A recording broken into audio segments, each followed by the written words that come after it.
What's the shadiest thing your family has ever done to you? I want to start this story off by saying, family reunions are effing unbearable. I know you're probably thinking, yeah, Zoe, no effing shut. Except, I can almost guarantee mine are worse than yours. You see, I'm the baby of the family with 3 older siblings. Except in my household, being the youngest has never been cute or endearing. Quite the opposite, actually. It's their excuse to treat me like I'm still in elementary school. It doesn't matter that I'm 32 with a thriving career and independence, because I'm unmarried without kids. So in their eyes, I may as well just be a dumb and useless 5-year-old. But despising my family home is nothing new. Ever since I got my first period, my mom's been sending her friends' sons from the local high school to court me. And when I turned 15, she started trying to marry me off to full-grown men. Looking back, she probably expected me to just be a docile teenage girl who would be down for anything, or anyone, but I always knew what was right or wrong, and I decided a long time ago that I would always stand my ground. So now, every December, when I return here for the sake of family, I'm reminded of the horrible life my mother desperately wanted me to live. But this one Christmas was even worse than usual. I arrived after everyone else had settled in. My eldest brother, Jake, was already there with his wife and their 3 kids, loudly arranging everything as if they owned the place. Then there was Olivia, my sister, with her husband and their toddler, designer clothing, expensive jewelry, very picture perfect. As usual, I entered quietly, hoping to avoid the inevitable drama. When my mother spotted me, her face transformed into that practiced smile that always made me feel like an unwelcome obligation, rather than a daughter. "Zoe, honey," she said, giving me one of those stiff hugs that feels more like a social requirement than affection. "So glad you made it. Is anyone joining you?" I shook my head. She pinched the bridge of her nose and sighed. Before we could continue, my father called from the dining room, his voice carrying that authoritative tone he uses when reminding everyone who's supposedly in charge. "Food's almost ready. Jake, Olivia, get the little one settled, would you?" I stood awkwardly for a moment, unsure what to do with myself. I wanted to speak up, but it was the holidays. I wasn't ready to cause a scene yet. "Zoe, you should probably take a seat at the kids' table. In fact, we've already saved you a special spot there with the little ones." I literally froze in place. Was she serious? I glanced over at the main dining table. There at the head sat my father,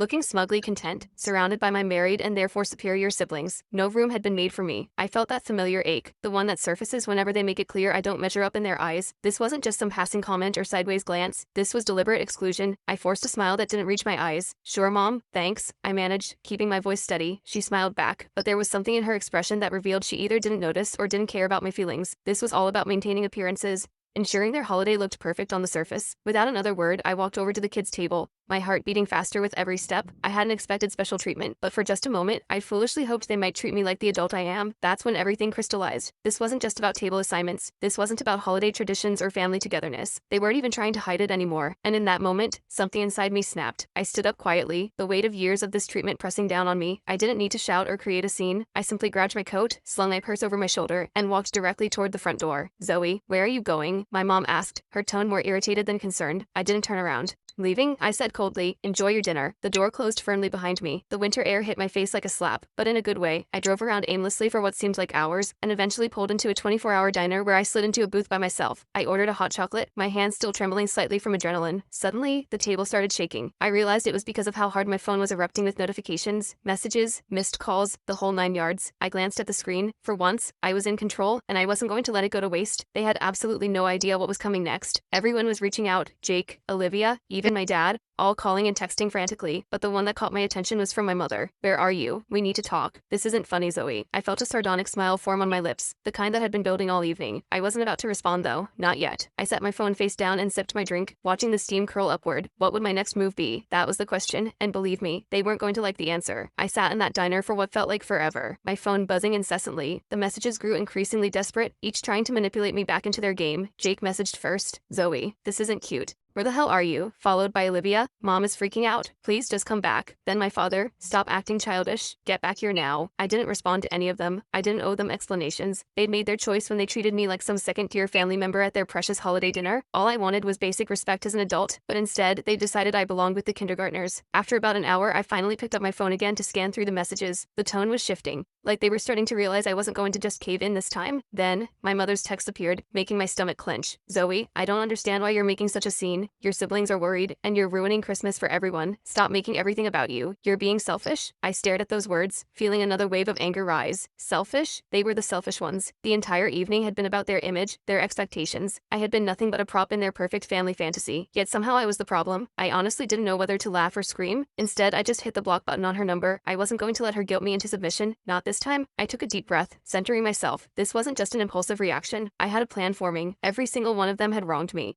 Tonight, I was going to make damn sure they understood exactly how badly they'd screwed up. Later that evening, after finishing my meal and feeling the adrenaline subside slightly, I decided it was time. I opened our family group chat, where they typically complained about everything under the sun. There were already dozens of messages about me. This is ridiculous. She's acting like a toddler. What's the big deal? We didn't mean anything by it. She's just being dramatic as usual. I scrolled through them, my fingers itching to respond. I could have just ignored it all, but that would have been too easy. No, I needed them to feel it. I needed them to understand that their treatment had consequences. I began typing, slowly at first, then picking up speed. This wasn't just about tonight. This was about years of the same treatment. None of you get it, do you? This isn't just about where I sit at dinner. It's about how you've treated me my entire life. Like I'm somehow less worthy. Like I'm invisible unless you need something from me. I'm the only one who doesn't get praised for following your approved life script. Marriage, kids, suburbia. I've built my own life on my own terms, and I'm doing just fine. Maybe it's time you all recognize that. I paused before hitting send, feeling the weight of my words. For the first time in forever, I felt in control of the situation. I wasn't begging for their approval anymore. It wasn't going to be their perpetual disappointment. I pressed send. Almost instantly, responses flooded in. My phone pinged repeatedly, each message more frantic than the last. My father first. Zoe, this is absurd. You're being melodramatic. Get over yourself. Olivia quickly followed. You can't just storm out like that and not expect people to worry. What were you thinking? Jake chimed in. We didn't do anything wrong, Zoe. You need to calm down and come back before this ruined the holiday for everyone. Each message hit like a punch. They still didn't get it. They were still trying to make this my fault, still making me responsible for their disrespectful behavior. I didn't respond. Instead, I did something I'd been contemplating for a while. I opened my photos and scrolled back. There it was, an old family picture from years ago, right before everything really started falling apart. A perfect holiday portrait with everyone smiling brightly. Everyone except me, that is. I was there, of course, shoved into the frame like an afterthought, but I knew the truth behind those smiles. I knew what had been said before and after that photo was taken. Without hesitation, I posted it to the family chat with a caption, "Here's to the perfect family," always making sure the youngest knows exactly where she stands. Then I turned off my phone completely. I let the silence envelop me, feeling like I'd finally broken free from their expectations. I had no idea what would happen next, but I didn't care. They had pushed me too far this time, and now I was done playing along. I didn't check my phone for hours. It was strangely peaceful sitting there without the constant notifications from their desperate attempts to contact me. The quiet was actually comforting, and I felt a sense of peace I hadn't experienced in years. For once, I wasn't scrambling to please everyone else. I stayed up late just thinking. I could imagine exactly what they were saying behind my back, even though they lacked the courage to say it to my face.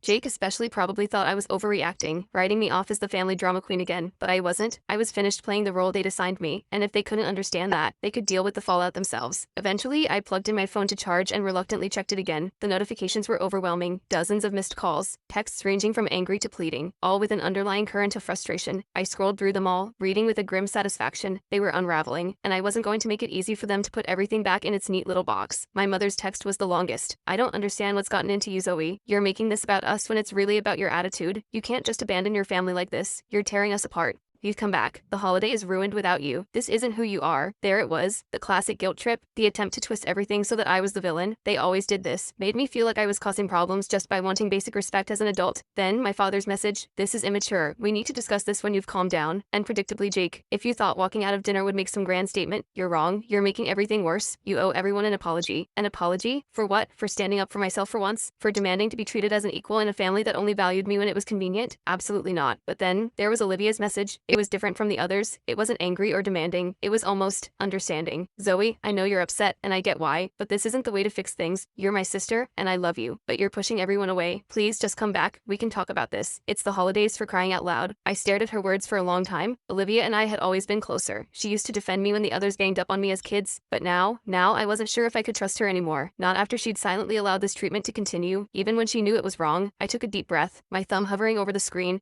I wanted to respond. I wanted to explain that I wasn't being dramatic or attention-seeking, that I was standing up for myself, that I was exhausted from being treated like the eternal child in our family, but I didn't. Not yet. Instead, I typed a brief reply, "I'll think about it." I sent it and set my phone down, feeling a twinge of guilt, but I pushed it aside. I knew I couldn't return to that table without a fundamental change in how they viewed me, and I wasn't about to let them brush this under the rug like it was nothing. The next morning, I woke up to even more messages. Some were from family friends asking where I was. They seemed genuinely concerned, but I didn't feel like explaining myself to anyone who wasn't directly part of the problem. And of course, there was another barrage of calls from my mother, but one message stood out. It was from Olivia again. "Zoe, I've been talking with Jake and Mom. They're really upset, and honestly, so am I. We're family. You can't just cut yourself off like this. If you don't come home soon, things are going to get worse. Please don't make this more complicated than it needs to be. More pressure, more manipulation, and still zero understanding of my perspective." They weren't hearing me. They weren't listening. I knew exactly what they were doing. They always did. They were trying to guilt me into coming back, trying to make me feel like I was the source of all the problems, when in reality it was their persistent refusal to see me as anything more than the baby of the family that had created the situation. I picked up my phone, opened a group chat, and stared at the screen. My fingers hovered over the keyboard as I considered what to say. I wanted to take my stand, to make them understand precisely why I was done with their treatment. But truthfully, I wasn't sure I was ready to go back yet. Not until I was certain something had changed, until I was confident they saw me for who I actually am. Then my phone buzzed again. This time it was from my father. "Zoe, we need to talk. You can't keep running away. You're going to regret this." It hit me like a punch to the gut. The same words, the same manipulative guilt trip. I could feel the tension building inside me, like walls closing in, but I didn't respond. Not yet. The day crawled by, and with each hour I felt the pressure of their texts, their calls, their attempts to pull me back into their orbit. But no matter how many times my phone buzzed, I maintained my distance. I had made my choice, and I wasn't going to let them bully me back into the role they'd assigned me. As evening approached, I found myself sitting alone, staring at the empty chair across from me, imagining where I would have been if I'd gone back. Part of me, an old, conditioned part, wanted to give in, to return and make peace. It was the holidays after all, supposedly a time for family and togetherness. But I couldn't shake the feeling that if I went back now, it would be like admitting I wasn't worth fighting for, that all those years of being sidelined were acceptable, that they were right, and I was just being overly sensitive. I thought about the photo I'd shared in the group chat, the one where I was forced into a smile, positioned at the edge like an afterthought. That picture had communicated everything I needed to say. I wasn't just upset about tonight, I was upset about every year they'd treated me this way. Every birthday, every holiday, every family gathering where I was relegated to the background, never given equal footing. They thought I'd eventually cave and accept it, like I always had before, but not this time. Then my phone rang again. It was my mother. I hesitated, my finger hovering over the decline button, but something inside told me to answer. Maybe I was finally ready to hear what she had to say, or maybe I was just curious to see how far they would go to make me feel guilty. I took a deep breath and answered. "Zoe." My mother's voice came through, sounding exhausted and frustrated. "We need to talk. This has gone on long enough." I remained silent, letting her words hang in the air. She waited for me to respond, but I said nothing.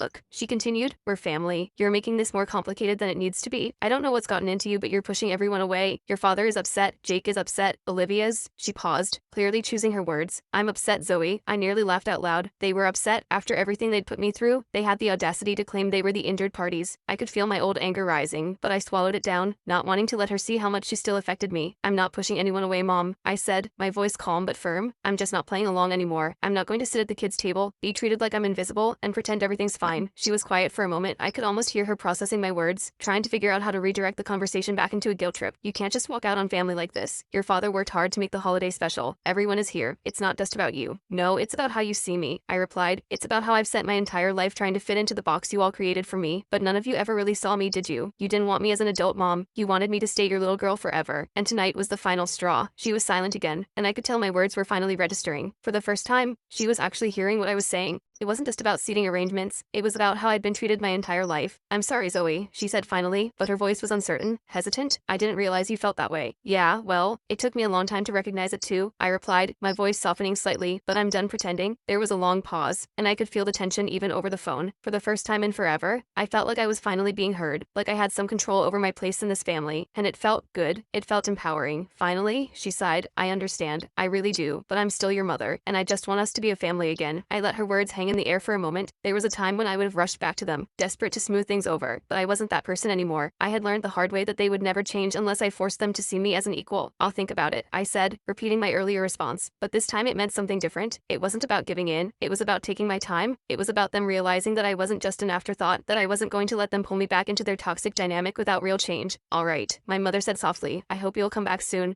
I just want you to be happy." I ended the call and sat back, breathing deeply. It wasn't over. It wasn't a neat resolution, but for the first time in a long time, I felt like I had taken control of the situation. I wasn't going to let them walk all over me anymore. And maybe, just maybe, they would finally see me for who I really am. I set my phone down and stared out the window, watching snowflakes drift through the darkness. I didn't know what the future held, but for the first time in years, I felt like I was finally free. And as for the holiday, it wasn't ruined, because for the first time in my life, I was putting myself first. Everything else could wait. As I sat there watching the gentle snowfall, I couldn't help but wonder, did I do the right thing, or did I just walk away from something that could have been fixed?